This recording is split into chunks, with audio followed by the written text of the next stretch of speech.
മടത്തൂര് മുമ്പയുടെ വരാൻ പോകുന്ന ഒരു അടിപൊളി എപ്പിസോഡിലേക്കാട്ടോ ഇന്ന് നമ്മൾ പോകുന്നത്. അവസാനം ഒരുപാട് നാൾക്ക് ശേഷം താൻ ഒരുപാട് സ്നേഹിക്കുന്ന തൻ്റെ മകളെ പോലെ സ്നേഹിക്കുന്ന ഒരുപാട് നാളുകൾക്ക് ശേഷം സ്വന്തം അച്ഛൻ്റെ കൈകളിലേക്ക് ബാലചന്ദ്രൻ തിരിച്ചേൽപ്പിക്കുകയാണ്. ആ ഒരു എപ്പിസോഡാണ് ഇന്നത്തേത്. അപ്പോൾ രാവിലെ തന്നെ ബാലചന്ദ്രൻ ഒരുപാട് നാളുകൾക്ക് ശേഷം തൻ്റെ സ്ഥാപനങ്ങൾ തുറക്കാൻ വേണ്ടിയിട്ട് ആലോചിച്ചിട്ട് തൻ്റെ മകൻ ചെയ്ത ആ ഒരു കുറ്റത്തിന് താൻ എത്ര നാൾ അടച്ചു വീട്ടിലിരിക്കണം അങ്ങനെയൊക്കെ ചിന്തിച്ചിട്ട് തന്നെയാണ് ബാലചന്ദ്രൻ ആ ഒരു സ്ഥാപനങ്ങളൊക്കെ തുറക്കുന്നതിന് വേണ്ടിയിട്ട് പോയത്. അപ്പോൾ ബാക്കി അടുത്തുള്ള ആ സ്ഥാപനക്കാരെല്ലാവരും വന്ന് പറയുന്നുണ്ട്, ബാലചന്ദ്ര ഞങ്ങളോട് ക്ഷമിക്കണം, ഞങ്ങൾ വിചാരിച്ചിരുന്നത് തൻ്റെ പണത്തിൻ്റെ ബലത്തിൽ തൻ്റെ മകൻ ചെയ്ത തെറ്റുകളെല്ലാം മൂടി വെച്ച് താൻ അയാളെ രക്ഷപ്പെടുത്തി കൊണ്ടുവരുമെന്നായിരുന്നു. പക്ഷേ താൻ വേറിട്ട ഒരു മനുഷ്യനായി നിന്നു. താൻ ആ ഒരു കാര്യം ചെയ്തില്ല. അതിൽ ഞങ്ങൾക്കെല്ലാവർക്കും നിങ്ങളോട് അഭിമാനം തോന്നുന്നു ബാലചന്ദ്ര. തൻ്റെ മകനാണെങ്കിലും തൻ്റെ പൈസയുടെ ബലത്തിൻ്റെ പുറത്ത് താൻ ഇറക്കിക്കൊണ്ട് വന്നില്ലല്ലോ.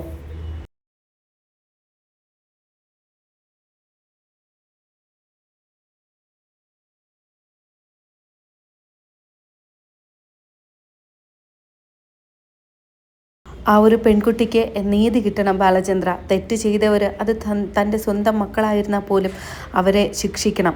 അങ്ങനെ ഒരു ഉറപ്പിച്ച തീരുമാനമാണല്ലോ ബാലചന്ദ്രൻ എടുത്തത്. അതിൽ ഞങ്ങൾക്കെല്ലാവർക്കും വലിയ സന്തോഷമുണ്ട്. അന്ന് ആ ഒരു സമയത്ത് ഇത് കേട്ടപ്പോൾ തൻ്റെ സ്ഥാപനങ്ങൾക്ക് നേരെ ഞങ്ങളെല്ലാവരും കല്ലെറിയാൻ കൂടെ നിന്നു. കല്ലെറിഞ്ഞവരെ പോലും ഞങ്ങൾ പിന്തിരിപ്പിച്ചില്ല. ഞങ്ങൾ വിചാരിച്ചിരുന്നത് താനും ഇതിൽ ഉൾപ്പെട്ടിട്ടുണ്ട് എന്നാണ്. പക്ഷേ അതങ്ങനെയല്ല എന്നുള്ള കാര്യം ഞങ്ങൾക്ക് ബോധ്യപ്പെട്ടു. ഞങ്ങളോട് ക്ഷമിക്കണം ബാലചന്ദ്ര എന്ന്. അപ്പോൾ ബാലചന്ദ്രൻ പറയുകയാണ്, അതിനൊന്നും സാരമില്ല, നിങ്ങളുടെ സ്ഥാനത്ത് ഞാനായിരുന്നുവെങ്കിലും ഇത് തന്നെ ചെയ്യുമായിരുന്നു. ആ ഒരു പാവപ്പെട്ട പെൺകുട്ടിക്ക് നീതി കിട്ടണമെന്ന് തന്നെയാണ് ഞാനും ആഗ്രഹിച്ചിരുന്നത് എന്നൊക്കെ. അതിനുശേഷം തിരിച്ച് വീട്ടിലേക്ക് വരികയാണ്. അപ്പോൾ ശിവശങ്കര മേനോൻ ബാലചന്ദ്രനെ കോൾ ചെയ്യുന്നുണ്ട്. ബാലചന്ദ്ര, എന്തായി കേൾക്കുന്നതൊക്കെ? നമ്മുടെ മക്കൾ തെറ്റ് ചെയ്തു എന്ന് കരുതിയിട്ട് നീയും കണ്ണടച്ച് വെറുതെ ഇരിക്കാനാണോ നിൻ്റെ പ്ലാന്? എനിക്കതിനാകില്ല. എൻ്റെ രക്തമാണ് എൻ്റെ മക്കൾ.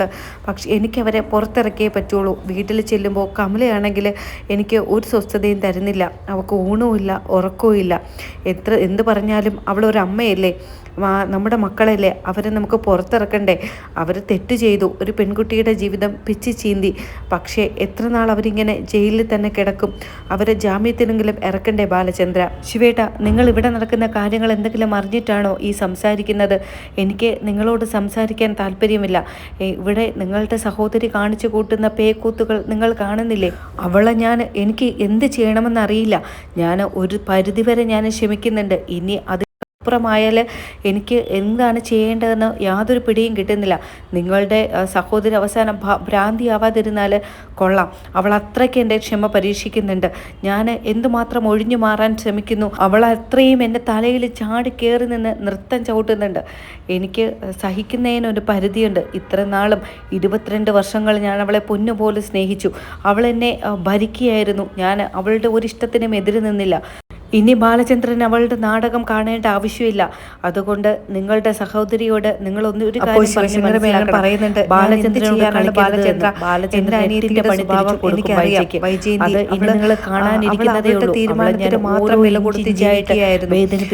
എനിക്ക് അവളെ പറഞ്ഞു തിരുത്താൻ കഴിയില്ല ബാലചന്ദ്ര. അവൾ എന്ത് പേക്കൂത്താണ് കാണിക്കുക എന്നുള്ള കാര്യം എനിക്കറിയില്ല. ഒരു കണക്കിന് ചിന്തിച്ച് നോക്കിയാൽ താനും ഇപ്പോൾ അവളോട് വല്ലാത്ത ക്രൂരതയല്ലേ ചെയ്യുന്നത്. അപ്പോൾ ബാലചന്ദ്രൻ പറയുന്നുണ്ട്, ഞാൻ ക്രൂരത ചെയ്യുന്നെന്നോ? നിങ്ങൾക്ക് പറയാൻ നാണമില്ലേ ശിവേട്ട? ഇത്ര നാളും അവൾ എന്നെ വഞ്ചിച്ചു. ഞാനതിൻ്റെ 1% പോലും അവൾക്ക് തിരിച്ചു കൊടുത്തിട്ടില്ല. കളി തുടങ്ങിയിട്ടല്ലേ ഉള്ളൂ ബാലചന്ദ്രൻ എന്നിങ്ങനെ പറയുമ്പോൾ ശിവശങ്കരൻ മേനോന് തിരിച്ചു പറയാൻ യാതൊരു ഉത്തരവുമില്ല. എന്നിട്ട് പറയുന്നതാണ്, ആ പാവപ്പെട്ട അലീന, ആ കുട്ടിയെ കൂടെ അവൾ കൊല്ലാനല്ലേ നോക്കുന്നത്? അവൾ എന്ത് തെറ്റ് ചെയ്തിട്ടാണ്? സ്വന്തം മകളെന്നറിയാതെ ആ സ്വന്തം മകളെ കൊന്നു കളഞ്ഞാലുള്ള ഒരവസ്ഥ നിങ്ങൾ ആലോചിച്ചിട്ടുണ്ടോ ശിവേട്ട? ആ ഒരു പാപം കൂടെ അവൾ ഏറ്റുവാങ്ങണോ? അതുകൊണ്ട് തൻ്റെ സഹോദരിയോട് താൻ സമയം കിട്ടുമ്പോൾ ഒന്ന് വിളിച്ച് പറയേ, ആ പെൺകുട്ടിയെ ഇനി ഒരു തരി പോലും വേദനിപ്പിക്കരുത്. അവളുടെ ശരീരത്തിൽ ഒന്ന് തൊട്ട് ഒന്ന് വേദനിപ്പിക്കാൻ ഇനി ശ്രമിച്ചു നോക്കട്ടെ. ബാലചന്ദ്രൻ്റെ തനി സ്വരൂപം അവൾ ഇനി അറിയാൻ കിടക്കുന്നത് ഉള്ളൂ എന്ന്. അപ്പോൾ ശിവശങ്കര മേനോൻ പറയുന്നുണ്ട്, ശരി ബാലചന്ദ്ര, ഞാനിനി എന്താണ് നിങ്ങളോട് പറയേണ്ടത്? എനിക്കിനി ഒന്നും പറയാനില്ല എന്ന് പറഞ്ഞ് ഫോൺ കട്ട് ചെയ്യുകയാണ്. അതിനുശേഷം ബാലചന്ദ്രൻ നേരെ മനുവിനെ കാണാനായിട്ട് പോകുന്നുണ്ട്. മനു ചോദിക്കുന്നുണ്ട്, എന്താ ആങ്ങളെ, എന്താ ഇപ്പോൾ അത്യാവശ്യപ്പെട്ട് വരുന്നത് എന്ന്. അപ്പോൾ ബാലചന്ദ്രൻ പറയുകയാണ്, മനു, എനിക്കൊരു സ്വസ്ഥതയില്ല മോനെ, നിന്നോടാണ് ഞാൻ അല്പമെങ്കിലും മനസ്സ് തുറന്ന് സംസാരിക്കുന്നത്. അല്ലാതെ ഈ അങ്കിളിന് ഇപ്പോൾ മനസ്സ് തുറന്ന് സംസാരിക്കാൻ തക്ക ആരുമില്ല. അങ്കിളിനെ പല വിധത്തിലും പലരും ചതിച്ചുകൊണ്ടിരിക്കുന്നു. പോട്ടെ മനു, എനിക്ക് നിന്നോട് അത്യാവശ്യമായിട്ടൊരു കാര്യം പറയാനുണ്ട്.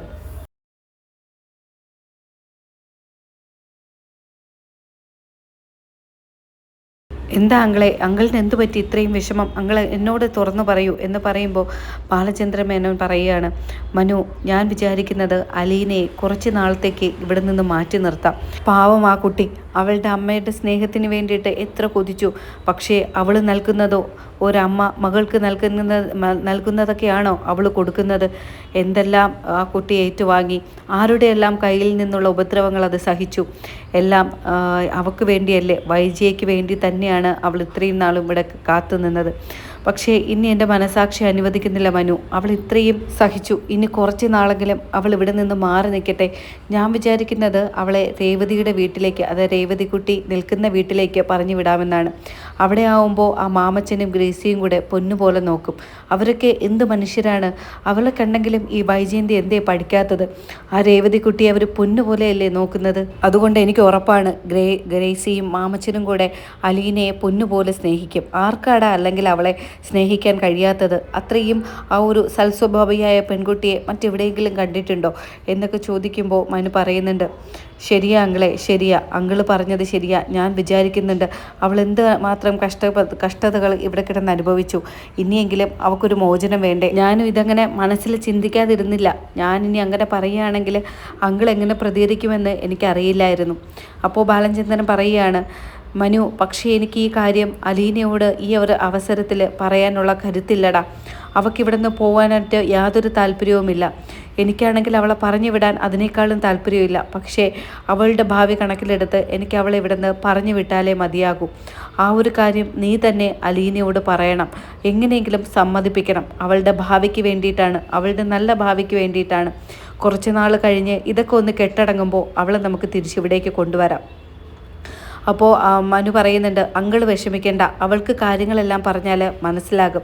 ഞാൻ പറയാം അലീനയോട്, ഞാൻ പറഞ്ഞാൽ അവൾ കേൾക്കും. അച്ഛൻ്റെ ആഗ്രഹമാണെന്നറിഞ്ഞാൽ അവൾ മറ്റാരെക്കാളും സ്നേഹിക്കുന്നത് സ്വന്തം അച്ഛനെ തന്നെയാണ്, അതായത് അങ്കിളിനെ തന്നെയാണ്. അപ്പോൾ അങ്കിള് പറഞ്ഞെന്നറിഞ്ഞാൽ അവളത് സമ്മതിക്കും. അങ്കിള് ടെൻഷനാവണ്ട എന്ന്. അങ്ങനെ മനു അലീനയെ കാണാൻ വേണ്ടിയിട്ട് ഹോസ്പിറ്റലിലേക്ക് വരുന്നുണ്ട്. എന്നിട്ട് അലീനയോട് പറയുന്നുണ്ട്, അലീന, എനിക്ക് നിന്നോടൊരു കാര്യം പറയാനുണ്ട്. അപ്പോൾ അലീന പറയുന്നുണ്ട്, എന്താ മനുവേട്ട, ഒരു വളച്ചുകെട്ടൽ പോലെയൊക്കെ സംസാരിക്കുന്നല്ലോ. വളച്ചുകെട്ടില്ലാതെ കാര്യം പറ മനുവേട്ട, കൂടുതൽ ടെൻഷൻ അടുപ്പിക്കല്ലേ. അല്ല, ഞാൻ വിചാരിച്ചത് അലീന, ഞാൻ പറയുന്ന കാര്യം കേൾക്കുമ്പോൾ നിനക്ക് വിഷമം ഉണ്ടാവരുത്. എന്താ മനുവേട്ട, പറയേ. ഇങ്ങനെ വളച്ചൊടിക്കുമ്പോഴല്ലേ എനിക്ക് കൂടുതൽ ടെൻഷനാവുന്നത്. പറയും മനുവേട്ട. അപ്പോൾ മനു പറയുന്നുണ്ട്, അങ്കിള് പറയുന്നത് നിന്നെ കുറച്ച് നാളത്തേക്ക് രേവതിയുടെ വീട്ടിലേക്ക് മാറ്റാനാണ്. ഇവിടെ ആണെങ്കിലോ ഇത്രയും കഷ്ടതകളല്ലാതെ സംസാരിച്ചു. അവരുടെ പെരുമാറ്റത്തിൽ യാതൊരു മാറ്റവുമില്ല. ഇനി അങ്ങോട്ടങ്ങോട്ട് നിന്നെ കൊല്ലാൻ വരെ, നീ ഇപ്പോൾ മനസ്സിലാക്കി കഴിഞ്ഞല്ലോ, നിന്നെ കൊല്ലാൻ വരെ അവർക്ക് മടിയില്ല എന്നുള്ള കാര്യം. അതുകൊണ്ട് അങ്കിളിന് യാതൊരു സ്വസ്ഥതയുമില്ല. അങ്കിളിനാണെങ്കിൽ ഇടയ്ക്കിടയ്ക്ക് അസുഖം വരാറുണ്ട്, ഹോസ്പിറ്റലിൽ പോവാറുണ്ട്. അപ്പോൾ നിൻ്റെ കാര്യം ആലോചിച്ചിട്ടാണ് അങ്കിളിന് ഒരു സമാധാനമില്ലാത്തത്. നിന്നെ സുരക്ഷിതമായിട്ടുള്ള ഒരു കൈകളിൽ ഏൽപ്പിച്ചു കഴിഞ്ഞാൽ അങ്കിളിന് സ്വസ്ഥതയാകുമല്ലോ. ആ ഒരു കാര്യം കണക്കിലെടുത്താണ് കുറച്ച് നാളത്തേക്ക് ഇതൊക്കെ ഒന്ന് കെട്ടടങ്ങുന്നത് വരെ നിന്നെ ഗ്രേസി ആൻറ്റിയുടെയും മാമച്ചൻ അങ്കിളിൻ്റെയും വീട്ടിലേക്ക് അയക്കാമെന്ന് പറയുന്നത്. അത് കഴിഞ്ഞ് ഇതൊക്കെ ഒന്ന് മാറിക്കഴിയുമ്പോൾ നിന്നെ ഇങ്ങോട്ട് അങ്കിൾ തന്നെ കൂട്ടിക്കൊണ്ട് വരും.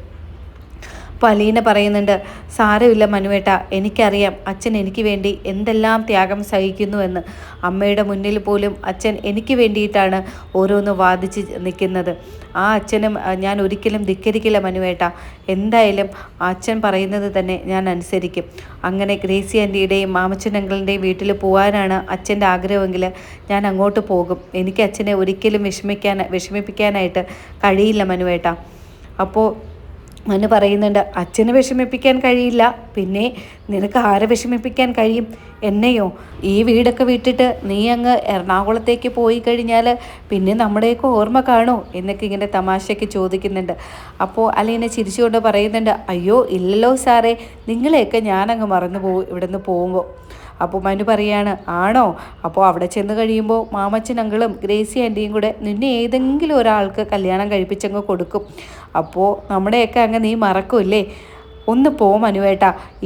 ഇങ്ങനെയുള്ള സീരിയസ് ആയിട്ടുള്ള കാര്യം പറയുന്നതിനിടയ്ക്കാണോ മനുവേട്ടൻ്റെ ഒരു തമാശ? അങ്ങനെ മനുവേട്ടനെ എനിക്ക് മറക്കാൻ കഴിയുമോ മനുവേട്ട? എന്നെ ഈ വീട്ടിലേക്ക് കൊണ്ടുവന്നത് മനുവേട്ടനല്ലേ? അപ്പോൾ മനുവിനങ്ങ് വല്ലാതെ കണ്ണ് നിറയുന്നുണ്ട്. മനു അലീനയുടെ കൈകളിൽ പിടിച്ചിട്ട് പറയുന്നുണ്ട്, എന്നോട് ക്ഷമിക്കണം അലീന, ഞാൻ നിന്നെ ഇവിടെ കൊണ്ടുവന്നു. ആൻറ്റിയുടെ സ്നേഹം എന്തെങ്കിലും നിനക്ക് കിട്ടുമെന്ന് വിചാരിച്ചു. പക്ഷേ നിനക്ക് കിട്ടുന്നതെല്ലാം അതിനെതിരായിട്ടാണല്ലോ.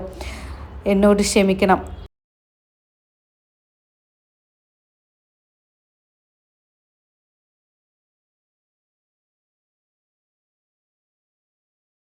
എന്താ മനുവേട്ട ഈ പറയുന്നത്? മനുവേട്ടനല്ലേ എന്നെ ഇവിടെ കൊണ്ടുവന്നത്?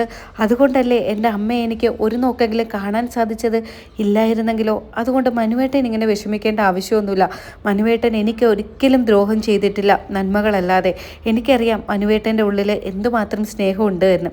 അപ്പോൾ മനു തിരിഞ്ഞ് പറയുന്നുണ്ട്, ഞാൻ ഒരിക്കലും നിന്നെ വിഷമിപ്പിക്കില്ല, ആ ഒരു ഉറപ്പ് മാത്രം എനിക്കിപ്പോൾ തരാൻ കഴിയുള്ളൂ. അങ്ങനെ അലീനയുടെ സമ്മതം കിട്ടിയതിന് ശേഷം മനു നേരെ ബാലചന്ദ്രനെ വിളിക്കുന്നുണ്ട്. അങ്കിള് പറഞ്ഞതുകൊണ്ട് അലീന അതിന് സമ്മതിച്ചു.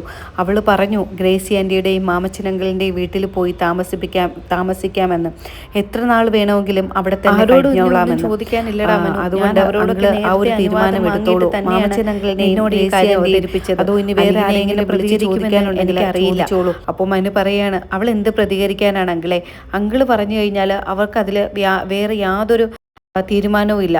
അവളുടെ അച്ഛൻ എന്താണോ തീരുമാനിക്കുന്നത് അത് തന്നെയാണ് അവളുടെ അവസാന തീരുമാനം. അവൾ എന്താ പറഞ്ഞതെന്നറിയാവോ? അവൾക്ക് അവളുടെ അച്ഛൻ തന്നെയാണ് ഏറ്റവും വലുത്. അവൾ കണ്ടിട്ടില്ലാത്ത അച്ഛനേക്കാളും അവൾ ഏറ്റവും കൂടുതൽ സ്നേഹിക്കുന്നത് നിങ്ങളെയാണ് അങ്കിളെ.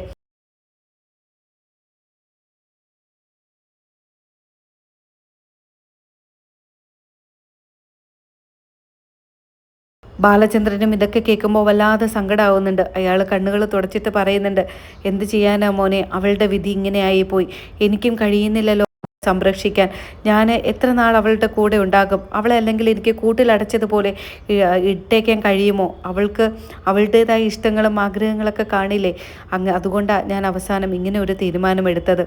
അപ്പോൾ എന്തായാലും നാളെ രാവിലെ നമുക്കെല്ലാവർക്കും കൂടെ എറണാകുളത്തേക്ക് പോകാം.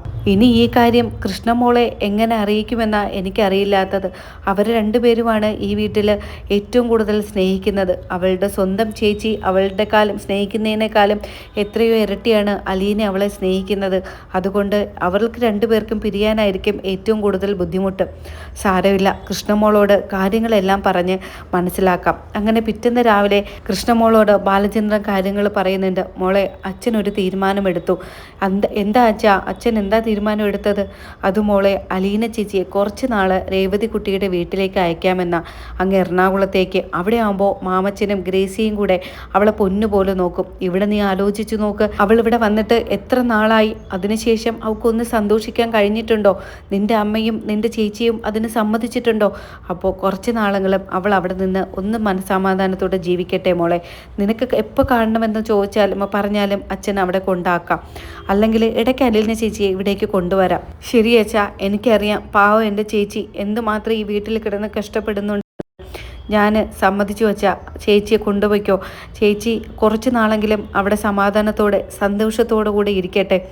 സാരമില്ല അച്ഛാ, എനിക്ക് സന്തോഷമേ ഉള്ളൂ. അങ്ങനെയെങ്കിലും ചേച്ചിക്ക് കുറച്ച് സമാധാനം കിട്ടട്ടെ അച്ഛാ എന്നിങ്ങനെ വല്ലാതെ വിഷമത്തോടു കൂടി കൃഷ്ണമോൾ പറയുന്നുണ്ട്. അങ്ങനെ കൃഷ്ണമോളും സമ്മതിച്ചതുകൊണ്ട് പിറ്റേന്ന് രാവിലെ തന്നെ ബാലചന്ദ്രനും മനുവും അലീനയും കൂടെ എറണാകുളത്തേക്ക് പോകുന്നുണ്ട്. അങ്ങനെ അലീനയെ വളരെ സങ്കടത്തോടു കൂടി ബാലചന്ദ്രൻ എറണാകുളത്ത് ഗ്രേസിയുടെയും മാമച്ചൻ്റെയും വീട്ടിൽ കൊണ്ടുവിട്ടതിന് ശേഷം തിരിച്ച് വീട്ടിലേക്ക് വരുമ്പോൾ വൈജയന്തി നേരെ ചോദിക്കുന്നുണ്ട്, എവിടേക്കാണ് നിങ്ങൾ പോയത് ആ പെണ്ണുമായിട്ട്? അവളെ എവിടേക്കാണ് കൊണ്ടുവിട്ടത്? അതോ മറ്റൊരിടത്ത് എവിടെയെങ്കിലും വീടെടുത്ത് താമസിപ്പിച്ചോ? അതാകുമ്പോൾ വേറെ കുഴപ്പമില്ലല്ലോ, നിങ്ങൾക്ക് ഇടയ്ക്കിടയ്ക്ക് പോയി കണ്ടിട്ട് വരാമല്ലോ. ഇതൊക്കെ കേൾക്കുമ്പോൾ ബാലചന്ദ്രനും വല്ലാതെ ദേഷ്യം വരുന്നുണ്ട്. എന്നിട്ട് പറയാണ്, ഞാൻ സഹി കെട്ട് നിൽക്കുകയാണ് വൈജയെ, നിനക്ക് മാ അടച്ചു മിണ്ടാതിരിക്കുന്നതായിരിക്കും നല്ലത്. ഇല്ല, ഞാൻ വല്ലതും വിളിച്ച് പറഞ്ഞാലുണ്ടല്ലോ നീ നിന്ന നിപ്പിന് ഇവിടെ ഉരുക്കിപ്പോവും.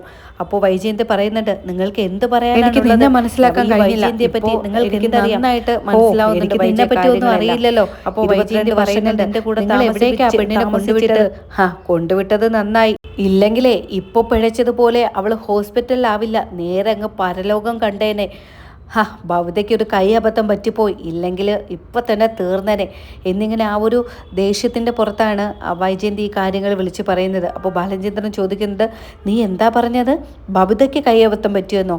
ബബിത എന്താ ചെയ്തത് എന്ന് ചോദിക്കുമ്പോൾ വൈജയന്തിക്ക് വല്ലാതെ അങ്ങ് ഒരു ഉത്തരം മുട്ടുന്നുണ്ട്. അല്ല, ഞാനത് വെറുതെ പറഞ്ഞതാ ഒരു ദേഷ്യത്തിൽ. അല്ല വൈജയന്തി, അവൾ ഒന്നും ചെയ്തില്ല. അപ്പോൾ ബാലചന്ദ്രൻ പറയുന്നുണ്ട്, വൈജയന്തി എന്നോട് നീ സത്യം പറഞ്ഞോ? എന്താണ് ബബിത ചെയ്തത്? ഇല്ലെങ്കിൽ ഞാൻ ബബിതയുടെ അടുത്തേക്ക് ഇപ്പോൾ തന്നെ പോകും. ഞാൻ പറഞ്ഞില്ലേ ബബിത ഒന്നും ചെയ്തില്ല എന്ന്, പിന്നെ എന്തിനാ നിങ്ങളിങ്ങനെ ചാടി കടിക്കാൻ വരുന്നത് എന്ന് ചോദിക്കുമ്പോൾ ചാടി എണ്ണീറ്റ് ബാലചന്ദ്രൻ ബബിതയുടെ റൂമിലേക്ക് പോകുന്നുണ്ട്. അവിടെ ചെല്ലുമ്പോൾ ബബിത ഫോണിൽ നോക്കി സംസാരിച്ചുകൊണ്ടിരിക്കുകയായിരിക്കും. പെട്ടെന്ന് തന്നെ അവളുടെ ഫോണ് വലിച്ചെറിഞ്ഞിട്ട് ബാലചന്ദ്രൻ ചോദിക്കുന്നുണ്ട്, നിനക്ക് കൊഞ്ചിക്കൊഴിയാനുള്ള സമയമല്ല ഇത്. എനിക്ക് വൈജയന്തി എന്നോടൊരു കാര്യം പറഞ്ഞു, അതറിയാൻ വേണ്ടിയിട്ട് ഞാൻ വന്നതാ.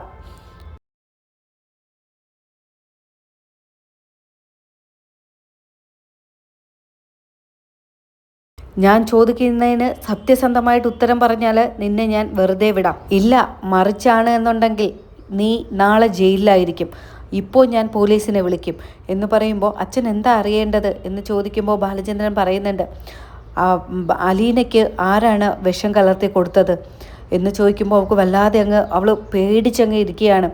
ഞാനോ? ഇല്ല അച്ഛാ, ഞാനൊന്നും ചെയ്തിട്ടില്ല. വീണ്ടും ബാലചന്ദ്രൻ പറയുന്നുണ്ട്, എന്നെ പൊട്ടനാക്കാൻ നോക്കരുത് ബബിതേ, എനിക്കറിയാം നിന്റെ സ്വഭാവം. നീ അവളെ എങ്ങനെയെങ്കിലും ഈ വീട്ടിൽ നിന്ന് പുറത്താക്കണമെന്ന് മാത്രമേ നീയും നിന്റെ അമ്മയും വിചാരിച്ചിട്ടുള്ളൂ. അതുകൊണ്ട് അവൾ പറയുന്ന എന്തെങ്കിലും നീ ചെയ്തിട്ടുണ്ടോ എന്നിങ്ങനെ ദേഷ്യത്തോടെ വല്ലാതെ അലർച്ചയോടെ സംസാരിക്കുമ്പോൾ പേടിച്ച് വിറച്ചുകൊണ്ട് തന്നെ ബബിത പറയുന്നുണ്ട്, അതെ അച്ഛ, ഞാൻ തന്നെയാണ് കൊടുത്തത്. പക്ഷേ ഈ അമ്മ പറഞ്ഞിട്ടാണ് ഞാനത് ചെയ്തത്. ഇത് കേൾക്കുമ്പോൾ ബാലചന്ദ്രൻ പറയുന്നുണ്ട്, നിന്നെ ഞാൻ എന്താ ചെയ്യേണ്ടത്? എനിക്ക് കൈ വയ്ക്കാൻ പോലും അറപ്പ് തോന്നുന്നു.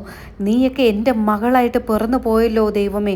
ആ ഒരു പാവപ്പെട്ട പെണ്ണിനോട് ഇത്രയും ക്രൂരത ചെയ്യാൻ അവൾ നിന്നോടൊക്കെ എന്താടി ചെയ്തത്? നിന്നോടൊക്കെ സ്നേഹത്തോടെ അല്ലാതെ അവൾ ഒന്ന് ദേഷ്യപ്പെട്ട് സംസാരിച്ചിട്ടുണ്ടോ? ഈ വീട്ടിലുള്ള ഓരോരുത്തർക്കും നല്ലത് വരണമെന്ന് മാത്രം ആഗ്രഹിച്ച് തന്നെയാണ് അവൾ ഈ വീട്ടിൽ കഴിഞ്ഞുകൊണ്ടിരുന്നത്. നിനക്കൊക്കെ ആഹാരത്തിന് കുറവ് വരുത്തിയിട്ടുണ്ടോ? അല്ലെങ്കിൽ എന്തെങ്കിലും ബുദ്ധിമുട്ട് അവൾ വരുത്തിയിട്ടുണ്ടോ? ഇല്ല. പക്ഷെ നീയൊക്കെ അവളോട് ചെയ്തതോ? നീയൊക്കെ ഒരു പെണ്ണ് തന്നെയാണോടി എന്നൊക്കെ ചോദിച്ചിട്ട് കയ്യിലിരുന്ന പത്രത്തിനെ വലിച്ചെറിഞ്ഞിട്ട് ബാലചന്ദ്രൻ തിരിച്ചു പോകുന്നുണ്ട്. രോഹിത്തിന് പുറമെ നിനക്ക് ജയിലിൽ പോകണ്ട എന്നുണ്ടെങ്കിൽ ഇനി മേലാൽ ഇങ്ങനെയുള്ള കാര്യങ്ങൾ ചെയ്യരുത്. പിറ്റേ ദിവസം രാവിലെ തന്നെ ബാലചന്ദ്രൻ മാമച്ചനെ വിളിക്കുന്നുണ്ട്. മാമച്ച, ഞാൻ അന്ന് പറഞ്ഞ കാര്യങ്ങൾ എന്തെങ്കിലും അന്വേഷിച്ചിരുന്നോ? എന്തെങ്കിലും ചെറിയ തുമ്പെങ്കിലും നിങ്ങൾക്ക് കിട്ടിയിരുന്നോ? അപ്പോൾ മാമച്ചൻ പറയുന്നുണ്ട്, ബാലചന്ദ്ര, ഞാൻ ഒരാളെ വിട്ട് അന്വേഷിച്ചു, ഏകദേശം കാര്യങ്ങളൊക്കെ പിടികിട്ടി. ഇനി അയാളുടെ ഒരു ഫോട്ടോ കൂടെ കിട്ടേണ്ടതുണ്ട്. അതാണോ എന്ന് ഉറപ്പുവരുത്തണമല്ലോ. അന്നിരുന്ന രൂപവും ഇന്നും കാണും വ്യത്യാസം കാണും, പക്ഷേ ഏകദേശം എന്തെങ്കിലുമൊക്കെ സാമ്യങ്ങൾ കാണാതിരിക്കുമോ? അതുകൊണ്ട് ബാലചന്ദ്രൻ എവിടെന്നെങ്കിലും അവരുടെ വൈജയന്തിയുടെ സഹോദരന്മാരോട് അന്വേഷിച്ചാൽ കിട്ടുമായിരിക്കും. ഈ സ്റ്റാൻലിയുടെ ചെറിയൊരു ഫോട്ടോ എങ്കിലും അന്വേഷിച്ച് കണ്ടുപിടിക്കണം. അപ്പോൾ ബാലചന്ദ്രൻ പറയുന്നുണ്ട്, ശരി, എനിക്ക് ചോദിക്കാനായിട്ട് ഒരു മടിയുണ്ട്, ഭാര്യയുടെ മുൻ കാമുകൻ്റെ ഫോട്ടോ നിങ്ങളുടെ കയ്യിലുണ്ടോ എന്ന്. പക്ഷെ എന്നാലും അലീനയുടെ ഭാവി ഓർത്ത് ഞാനത് ചോദിക്കാം എന്ന് പറഞ്ഞിട്ട് തിരിച്ച് ബാലചന്ദ്രൻ ശിവശങ്കരനെ നിങ്ങൾക്ക് പരിചയമില്ലാതിരിക്കില്ലല്ലോ പറയുന്നുണ്ട്. ഗംഗാധര മേനോൻ പറഞ്ഞിട്ട് അയാളുടെ സഹോദരിയുടെ മുൻ കാമുകൻ, അയാളുടെ ഫോട്ടോ എന്തെങ്കിലും എടുക്കാൻ നിങ്ങളുടെ കയ്യിൽ കാണുമോ? അപ്പോൾ ശിവശങ്കര മേനോൻ പറയുന്നുണ്ട്, ബാലചന്ദ്ര, എൻ്റെ കയ്യിലില്ല. ചിലപ്പോൾ ഗംഗാധര മേനോൻ പറഞ്ഞതുപോലെ അയാളുടെ ഫ്രണ്ടായിരുന്നത് കൊണ്ട് എപ്പോഴെങ്കിലും അവർ രണ്ടുപേരിൽ നിന്ന് ഒരുമിച്ചെടുത്ത ഫോട്ടോ എന്തെങ്കിലും കാണുമായിരിക്കും. അല്ല, എന്തിനാ ബാലചന്ദ്ര ഇപ്പോൾ സ്റ്റാൻലിയുടെ ഫോട്ടോയൊക്കെ തികഞ്ഞ് പിടിച്ചെടുക്കുന്നത്? അത് മോശമല്ലേ? വൈജയന്തി എങ്ങാനും അറിഞ്ഞാൽ അവൾക്ക് അത് താങ്ങാൻ കഴിയില്ല.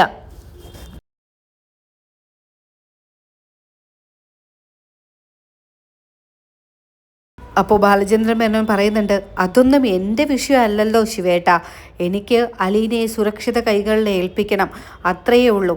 അതിനു വേണ്ടിയിട്ടാണ് നിങ്ങളുടെ കയ്യിൽ അയാളുടെ ഫോട്ടോ ഉണ്ടോയെന്ന് തിരക്കിയത്. അല്ലാതെ എൻ്റെ ഭാര്യയുടെ മുൻ കാമുകനെ ചെന്ന് കാണാനുള്ള അത്രയും വിവരക്കേടൊന്നും എനിക്കില്ല. അപ്പോൾ അയാൾ പറയുന്നുണ്ട്, ശരി, ഞാൻ ഗംഗേട്ടനോട് ഒന്ന് സംസാരിച്ചതിന് ശേഷം ഗംഗേട്ടൻ്റെ കയ്യിൽ ഉണ്ട് എങ്കിൽ ഞാൻ വാങ്ങിത്തരാം.